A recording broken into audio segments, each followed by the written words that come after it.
네, 오늘 원래 청년주일이라서 청년에 관련된 말씀을 드려야 되지만 솔직히 청년에 대해서 저희는 매주 저희 주제별로 설교를 하고 있고 그렇기 때문에 부모님과 저희 간의 관계에 대해서 좀 생각해 보고자 합니다. 오늘 함께 읽은 에베소서 6장 1절에 4절의 말씀을 통해 부모라는 이름, 자녀라는 무게에 대해서 생각해 보고자 합니다. 여러분 1절을 읽다 보면 우리는 솔직히 말해서 여러분은 안 그런지 모르겠지만 저는 그렇습니다. 늘 이 에베소서 6장 1절에 읽고 2절에 읽으면 뭔가 억울한 듯한 느낌이 듭니다. 그리고 어디에서 은혜를 받냐면 4절에서 은혜를 받습니다. 예. 예. 또 아비들아 너희 자녀를 노엽게 하지 말고 여기에서 은혜를 받습니다. 저만 은혜를 받나 보군요. 저만 나쁜 사람이죠, 여러분? 좋아요.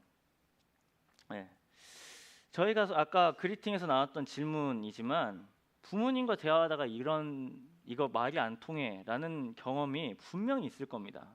또 부모님과 대화하다가 의도치 않게 상처를 주는 말을 하기도 하고 부모님께 상처가 되는 말을 듣기도 하죠. 그런 일을 자주 겪다 보면 물론 부모님을 사랑하고 공경해야 된다는 건 머리로는 압니다. 근데 가슴으로는 쉽지 않죠.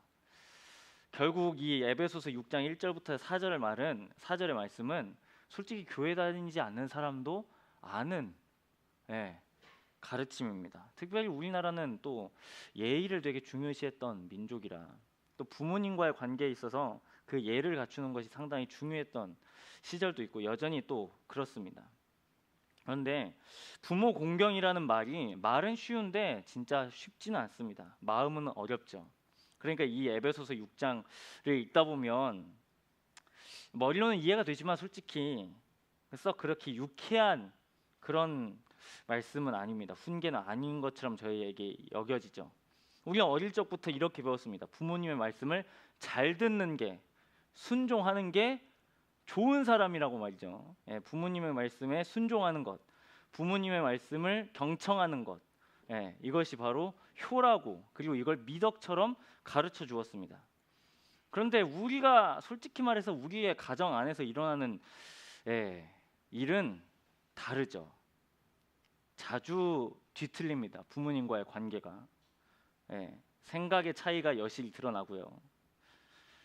한창 지금 얼마 예민한 지금 시절이지 않나요? 지금 2주 뒤에 6.3 대선에서 거의 금기시입니다. 집안에서 정치 이야기하면 안 됩니다. 쫓겨날 수 있기 때문에. 물론 부모님과 생각이 비슷하거나 같다면 다르지만 다르다면 이야기를 꺼내는 것 자체가 되게 쉽지 않죠. 여튼 뭐 이런 주제를 차치하고서 우리의 일상생활을 보면 부모님과 우리는 참 많이 부딪힙니다.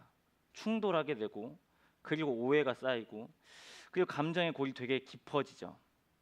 그러니까 오늘 이 에베소서 6장 2절의 말처럼 공경이라는 이 명령은 우리에게 상당히 부담으로 다가옵니다. 물론 해야 되는 건 알지만 어느 순간 좀 철이 들면 좀 나중으로 밀어놓는 그런 훈계 중 하나가 바로 부모 공경입니다.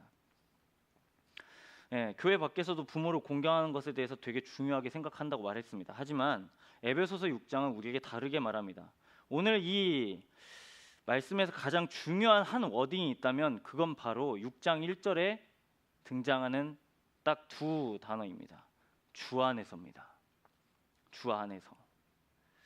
솔직히 주 안에서를 빼면 교회 밖에서도 이미 통용되는 가치입니다. 자녀들아, 너희 부모에게 순종하라. 이것이 옳습니다. 이거 교회 밖에서도 이미 버젓이 이루어지는 훈계 중 하나입니다. 근데 바울은 여기서 6장 1절에서 주 안에서라는 말을 덧붙이고 있습니다. 그러니까 우리가 생각했을 때 이 6장을 적용하고 우리 부모님을 바라볼 때도 저 역시도 그렇고 꼭 이러한 계명들을 덧붙이면 우리는 솔직히 말해서 무조건적인 복종이 결국 부모님께 순종하는 것이라고 생각하기 쉽습니다.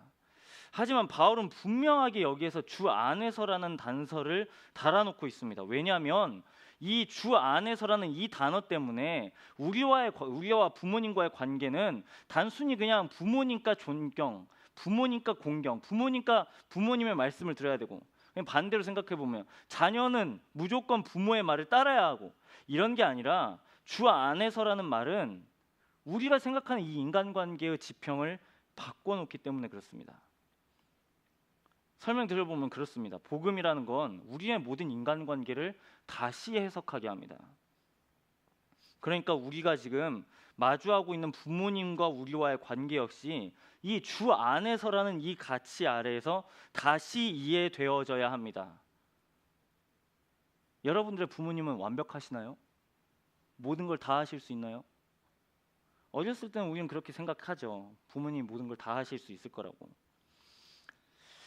하지만 그런 기대는 나이가 들면서 자연스럽게 내려놔집니다. 그리고 부모님께 우리는 실망하죠. 복음은 우리에게 이렇게 도전합니다. 부모가 완벽할 거라는 기대를 내려놓게 만들죠. 그러니까 이 주 안에서라는 이 말씀은 공경을 억지로 순종하는 게 아니라 은혜를 받은 사람이 자연스럽게 하는 사랑인 겁니다.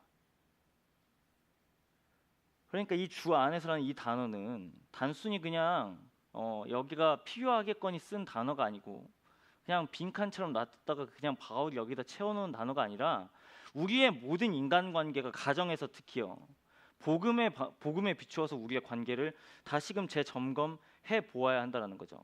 우리는 자꾸 공경을 그렇게 생각하잖아요. 무조건적인 순종, 아니면 감정적인 순응이라고 우리가 생각하기 마련입니다. 하지만 성경에서 말하는 공경은 부모님이 때로는 나의 기대를 충족하지 않을 수도 있고 내가 원하는 바대로 하지 않을 수 있음을 인정하는 겁니다. 그게 복음이 우리에게 도전하는 바입니다. 팀 켈러 목사님 이렇게 설명합니다. 우리는 부모에게 많은 것을 기대하고 바라지만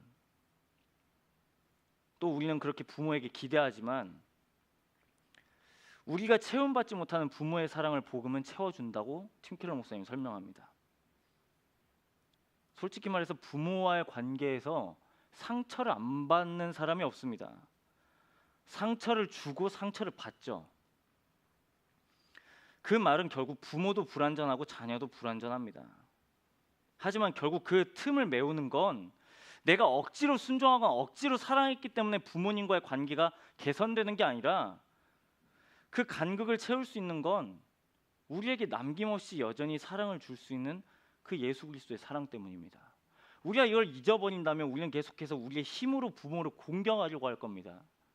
되지도 않은 채 마음으로는 순종하지 않은 채 몸을 쳐서 복종시키는 거죠. 그럼 반은 순종할 수 있습니다. 하지만 마음으로는 되게 전혀 순종하지 않는 상태로 부모에게 나아갈 수 있죠. 결국 우리가 이 주 안에서라는 이 말을 생각해 봤을 때 우리는 다시 생각해 봐야 합니다. 그냥 무조건적으로 순종하는 것이, 무조건적으로 부모님의 말씀을 경청하는 게 해결이 아니라, 관계의 해결이 아니라 우리에게 결국에 필요한 건 부모님도 마찬가지고 우리 역시도 마찬가지입니다. 필요한 것은 바로 복음입니다. 우리는 부모님의 사랑을 통해서 하나님의 사랑을 배웁니다. 가장 인간이 경험할 수 있는 하나님의 사랑을 경험할 수 있는 주소가 거기에 있죠. 하지만 우리가 듣고 보는 뉴스는 이미 어그러진 관계가 너무나 많습니다. 안타까운 얘기지만 부모가 자녀를, 자녀가 부모를 해서는 안 될 짓을 하기도 하고요. 전혀 반인륜적인 그런 행동들을 스스럼 없이 합니다. 결국 우리가 이런 것들을 바라봤을 때 우리가 필요한 건 그러니까 억지로의 순종이 아니라 그냥 내가 부모니까 효도해야겠다, 자녀니까 잘 대우해줘야겠다, 이게 아니라 결국 우리에게 필요한 건 나의 부족한 이 내면과 나의 부족한 이 관계를 치유함 받을 수 있는 건 결국 예수 그리스도의 사랑에 있다는 걸 우리는 깨달아야 한다는 거죠. 여러분, 우리가 부모님께 받지 못한 것을 우리는 예수님께 받을 수 있습니다. 이 설교를 준비하면서 제가 지난주에도 설명드렸죠. 제가 어렸을 적 유년 시절은 잘 기억하지 못하는데, 꼭 그런 것들은 꼭 잘 기억이 나더라고요. 부모님께 서운했던 것. 예. 부모님이 잘 대우해 준 거나 잘 대해 준 것보다는 부모님이 어떤 사건을 거쳐서 저에게 서운함을 남겼던 그러한 일련의 사건들은 여전히 제 마음 가운데 있더라고요. 그리고 여전히 부끄러운 얘기지만 여전히 서운했던 이 일 앞에서 저와 부모님은 그 관계를 아직까지는 회복하지 못했습니다. 온전하게. 뭐 부모님이 미숙하셨던 거기도 하고 제가 부모님의 그 상황을 넓게 헤아리지 못한 것도 있습니다. 결국 우리는 꼭 그렇죠. 부모님이 약간 병이 있으시거나 아프시거나 아니면 뜻하지 않은 상황을 만났을 때 우리는 비로소 부모님의 존재의 무게를 우리가 생각해 보게 됩니다. 오늘 이 본문은 우리에게 분명히 설명합니다. 주 안에서 우리가 예수 그리스도께 받은 사랑이 있기 때문에 그 받은 사랑으로 가지고 부모님을 공경하라고 말합니다. 그러니까 이 사랑을 깨닫는 사람들은 억지로 순종하지 않을 수 있습니다. 억지로 부모님의 말에 자기의 삶을 맡겨드리는 게 아니라 내가 받은 사랑이 크기 때문에 예수 그리스도께 받은 사랑이 있기 때문에 이미 불완전한 부모님의 사랑을 내가 충족하지는 못했지만 예수님께서 주신 사랑 때문에 내가 부모님을 이해할 수 있는 것, 이게 복음이 우리에게 도전하는 바입니다. 여러분은 부모님을 어떻게 바라보시나요? 그리고 여러분은 부모님과 어떤 추억이 있으세요? 부모님은 결국 자연스럽게 한다면 저희보다 먼저 하나님 품에 가시겠죠. 아까 설명드렸던 것처럼 우리가 있을 때 잘한다는 말은 단순히 그냥 부모님을 기쁘시게 하기 위해서 아니면 그냥 나의 그동안의 감정들에 대해서 약간 미안한 마음이 있기 때문에 그냥 계실 때 잘해야겠거니라는 그러한 선처가 아닙니다. 복음은 우리에게 분명히 도전합니다. 우리가 사랑을 받았다면 우리가 그 사랑을 베푸는 자로 서라고 오늘 본문은 우리에게 도전하고 있습니다. 다시 한번 오늘 말씀 읽어봅니다. 6장 1절과 2절 말씀입니다. 에베소서 6장 1절 2절 말씀 같이 읽겠습니다. 자녀들아, 주 안에서 너희 부모에게 순종하라. 이것이 옳으니라. 내 아버지와 어머니를 공경하라. 이것은 약속이 있는 첫 계명이라고 우리에게 설명합니다. 우리의 인간관계에서 가장 첫 번째로 다루어지는 인간관계는 바로 가정입니다, 여러분. 가정. 예수님께서 자신의 하나님의 말씀을 두 가지로 요약한 것을 우리는 기억합니다. 하나님 사랑과 이웃 사랑.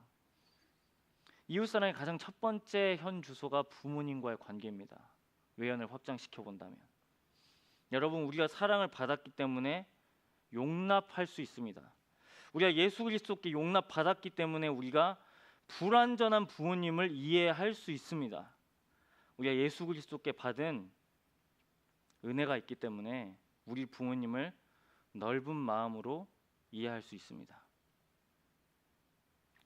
어버이날이 이제 지난 지가 좀 됐지만 여러분, 만약 하지 않으셨다면 꼭 2주를 넘기지 마시고 부모님께 사랑한다는 말, 키워주셔서 감사했다는 말 꼭 표현하시기 바랍니다.